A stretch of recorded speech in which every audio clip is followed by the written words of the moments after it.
All right, let's talk about this latest fight between Jake Paul and Mike Perry and what comes next. Now, I'm going to start by saying this. After that first round, it was already over. Hindsight says that the fight was over before it even started. Now, he came in seemingly unprepared, given that he only had a 3 weeks notice to prepare. Advantage, Jake.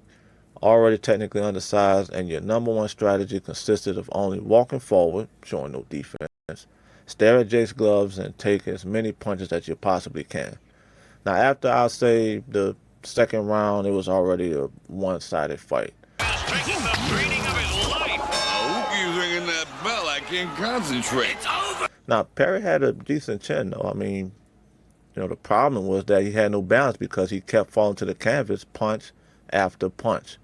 But Perry stuck with his strategy, only walking forward, legs wobbling, refusing to stay down, of course.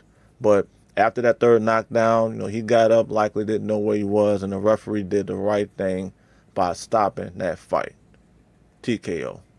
So for those who made the bet that Perry was going to get the knockout, I'm sorry you lost your money. Again, this is why I'm not a betting man.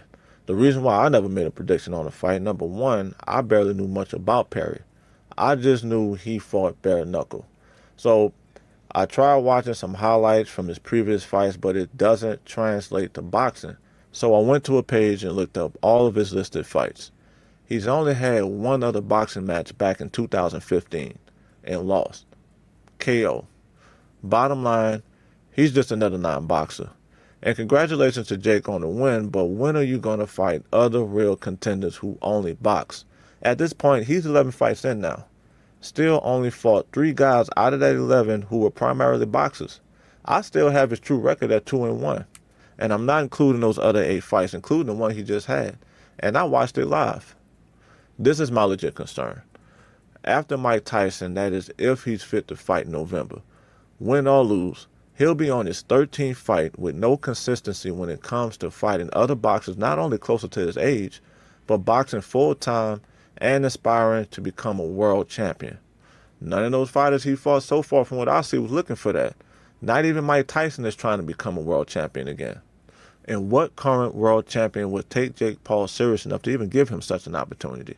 It's turning into Jake Paul being no more than a career YouTube boxer. So far. No top-tier champion is going to put their belt on the line for a YouTube boxer just out of principle.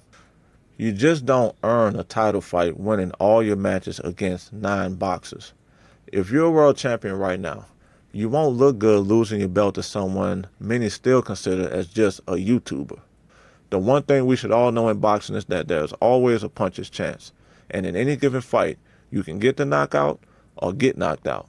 And at some point, this should have been 5 or 6 fights ago, Jake Paul needs to stop fighting these 9 boxers if he wants to be looked at as more than just a YouTube boxer.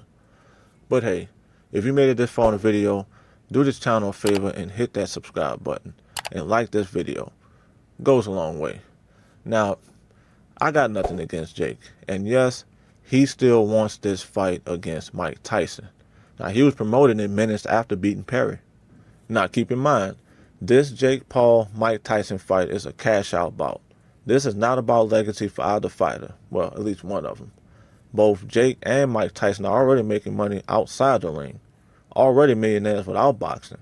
So, regardless of the outcome in the ring, Jake gets paid, Mike gets paid. They both won't have to box again. Especially Mike.